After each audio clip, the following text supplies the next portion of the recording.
Hey guys, so I am back with my 2015 favorites, and the way that I do this, last year I did my top 14 products of 2014, and now, so on and so forth. But I thought I'd switch it up and do, some of the items will be grouped in a category, so maybe it won't be a favorite item per se, but maybe a favorite brand or favorite like specific type of product. I know it sounds confusing. I will explain. I'll get on with actually the first group of things. And number one on my list would have to be Glossier as a brand. The skin tint, I wish I could show you. I try to let it sit for a little while, but I'm like halfway through this bottle. It's my second bottle. I have a couple of other bottles. It's all I wear. Just the brand in general has completely changed the way I do my makeup. This priming moisturizer, I've gone through 3 of them already. This is the 4th bottle. I was using the Embryolisse cream or La Creme, something like that. Their moisturizer. Definitely prefer this as, something to give an extra slip to my base. It's holy grail for me. Their Balm.com was amazing. All the products are amazing. Even the, the Boy Brow. I love the brand, love what it stands for, love the packaging, love the minimal, approach to everything. Even the people that work for the company and the founder, like I'm a huge fan. So very happy that I came across with them and I was able to work with them, and just a good brand in general if you haven't tried it. Next beauty product would have to be the Becca Shimmering Skin Perfector in the shade Opal. This is just a sample tube, but this stuff is hands down my favorite highlighting liquid highlighter, because it's not even a powder, it's just like a, liquid texture. But the fact that you can mix it in with your foundation, you can lay it over top of powders, you can just, pinpoint highlight. I use this everywhere and I love it so much. The formula, the way that it just looks so natural on the skin. I'm not a huge fan of big, stark highlighters. Like I know a really popular one is the, the Champagne Pop. I can't get on with highlighters like that. They're just too in your face for me. So this is definitely more subtle, very natural. Now, it would not be a favorite if I didn't mention my brownie nudes. I swear to God, almost every video that I've filmed, if you look in the description box, I have been wearing these 4 colors, but the color in general, like the brown muted nude color, is just, I think it's my signature lip shade. It's funny because I used to be a real big fan of like corals and peaches, but I can't do those anymore. I can't wear them. It just looks funny to me. Even throughout the entire summer, I was wearing these. These 4 specific shades, these are the ones that I am obsessed with. And 2 of them are from Maybelline. You guys know I love my truffle teas. I've used so much of it already. I do have a backup of it just in case. I know they still sell them. I can't get over the Play-Doh smell. Or I could, actually, I haven't, it is what it is. It dissipates after a little bit, so you don't have to worry about it. Another shade that I found, which is just as loved, is the shade in Cinnamon. Love these 2 lip shades. Truffle Teas is a little bit more on the warmer side of the brownie nudes, while Cinnamon is a tad bit darker. But both of these are really cheap, really inexpensive, and I wore them all year long. MAC styled in sepia. I know you can't get this anymore.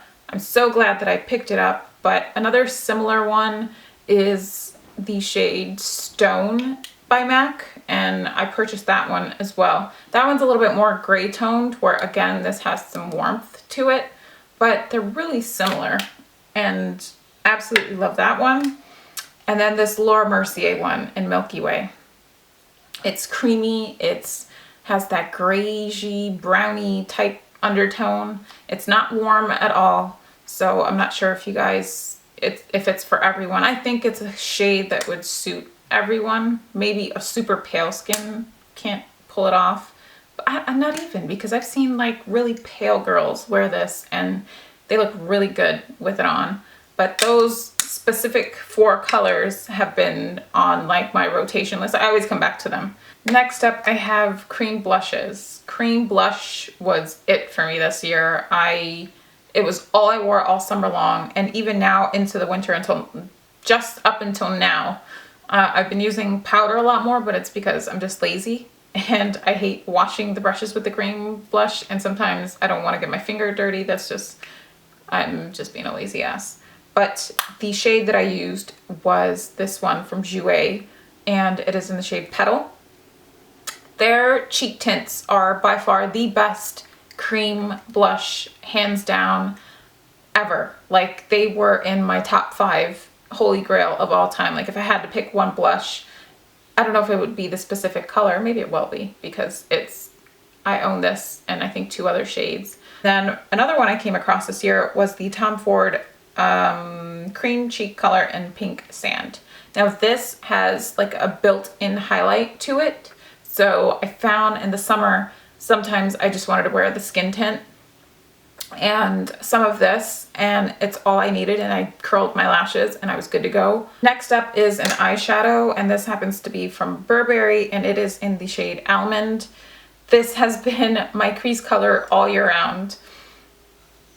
I could be wearing anything and I would just dab a little bit of this in the crease. It's an excellent crease shade, and there's so much of it in the pan.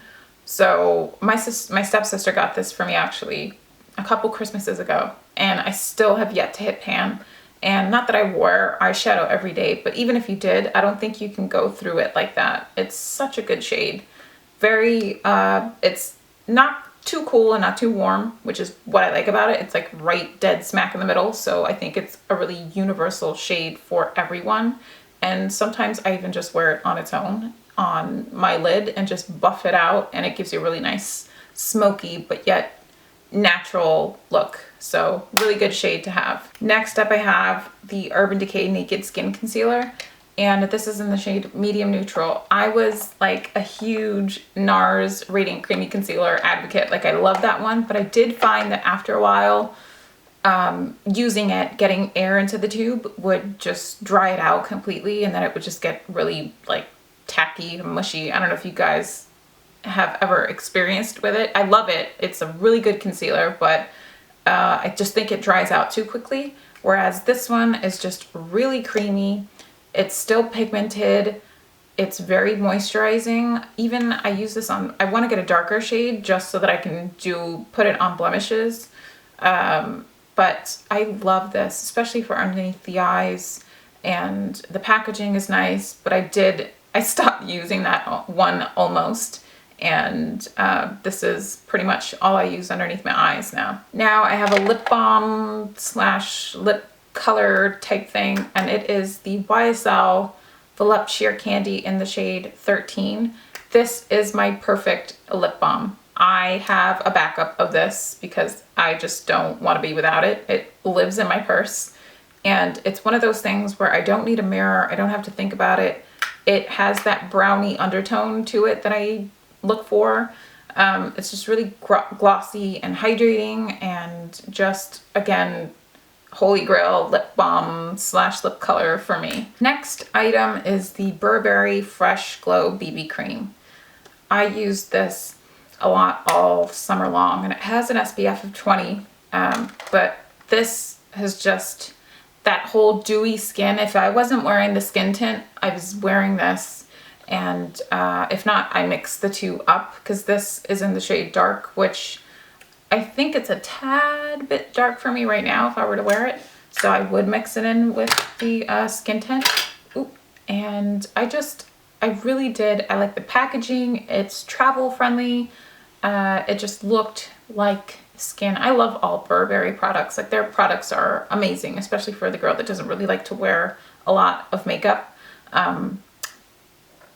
Me. So it's just a really pretty BB cream. This year I decided to pick up the By Terry Ombre Black Star in the shade, what is it, Bronze Moon. Definitely want to pick up more of these, but the color, I have nothing like it. The texture, the consistency, the pigmentation on this, my God, it's insane.